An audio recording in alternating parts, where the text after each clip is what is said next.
Welcome back. Gurvinder is back from Portugal, where he was judging their national wine competition. That's got to be tough. He's going to tell us about Portuguese wine and why he thinks it's going to be the next big thing in the industry. Thank you so much for being here. Absolutely, absolutely. And, you know, I talk a lot about, you know, the diversity that exists in Italy. And, I mean, Italy has over 540 different grape varieties that have been identified to produce wine. But Portugal is actually not that far behind. In Portugal, there's over 250 grape varieties that are used to produce wine. And so, you know, people tend to be familiar with names like Cabernet Sauvignon, Merlot, and everything else. But with Portugal, there's so many native grape varieties that exist. And it's really interesting because, I mean, Portugal is very regional. And and it's a small country, but there's a lot of different regions, and in those regions there's a lot of diversity in terms of the soil conditions and the microclimates. And as a result of that, you have these different grapes that grow well in different areas. And there's a bit of a map of Portugal and some of the different regions.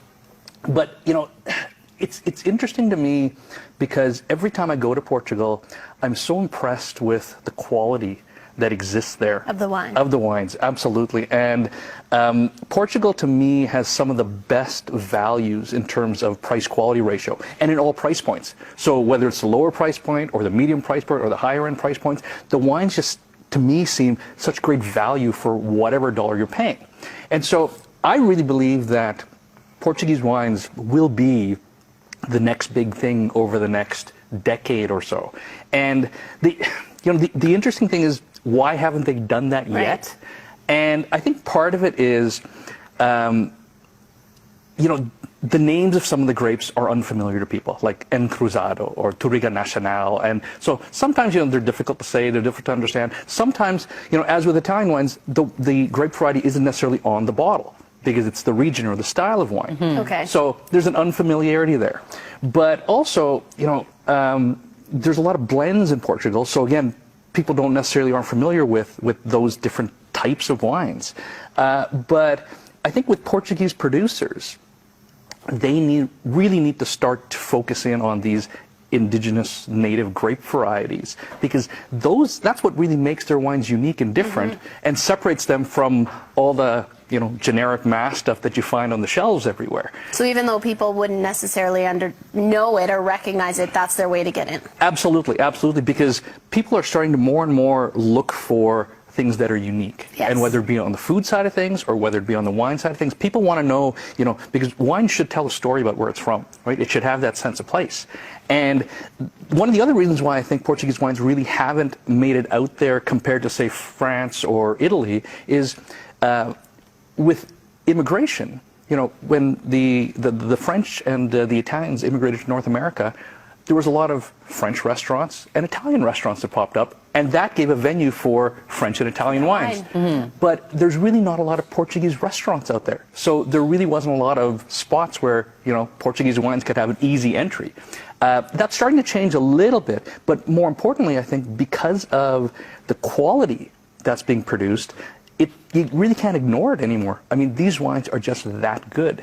And the Portuguese producers are starting to focus more on the indigenous grape varieties. But they're also starting to get away from chasing the market, because, you know, too often producers think that, okay, let's blend our native grapes with grapes that people are familiar with, like Cabernet or Syrah or Merlot. And what tends to happen is you end up kind of covering up and overwhelming the character. Flavor. Exactly, exactly. And so they're getting away from that and focusing more on the native grape varieties.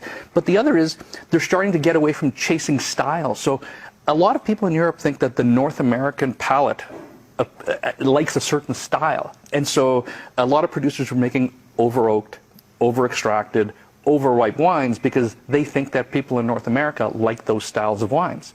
And they're starting to back off that, because when you do that, you cover up, again, all sense of character of the wine itself. And so they're getting back to actually showcasing the vineyard site and the terroir and the grape varieties in the wines. And now that flavor is really starting to come out, that character is really starting to come out, and people are starting to recognize it now. So it's a really great thing. So, I mean, one of the things that is really important, I think, is for people when they go in to look for wines that are made with indigenous grape varieties in Portugal. So what are some of those? Well, some of those, like, for example, I mean, in the north, in Vinho Verde, I mean, Loureiro, which is a very floral, very pretty white wine, really nice. Alvarinho, which is rich and minerally and peach and citrus character to it. Can you compare these to something? Like for someone that, say, would really enjoy a Pinot Grigio, this would be more your style. Like, can you do that, in some ways, yes. Some ways, it's hard to necessarily compare grape varieties because they're so different. Right. But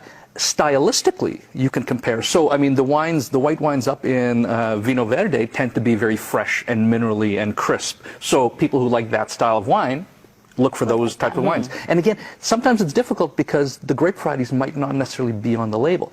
But that's why it's important to go talk to people that are knowledgeable. So, I mean, some other grapes that people should look for, Touriga Nacional and Touriga Franca, which are two red grapes. And Touriga Nacional is such a pretty wine. I mean, it's got really floral aromas to it, but it's rich and it has a really good structure to it. Touriga Franca tends to be very dark and firm and also rich. The Dow area in Portugal, I think, is making some of the best value wines in the world. Just absolutely stunning wines, great character from grapes like Alfrochero, which tends to be dark and has spicy, like a little bit of mint and currant flavors to it. There's a white grape in this area called Encruzado, and it could be very mouth-filling and very rich, but also very minerally, and ages really well. Very, very cool wine. And in the Bairrada area, there's this absolutely phenomenal red grape called Baga. And Baga tends to be very rich and dense and fruity, has really bright acidity to it, and it makes not only great red still wines, but they make some phenomenal red sparkling wines that are just so cool and fresh. Yeah, that sounds great. Yeah, so people really need to, I think, go explore Portugal a little bit more, and it's not scary, and taste a bunch of stuff, and just because it's not familiar to a palate doesn't mean it's not good. You need to taste a few of them.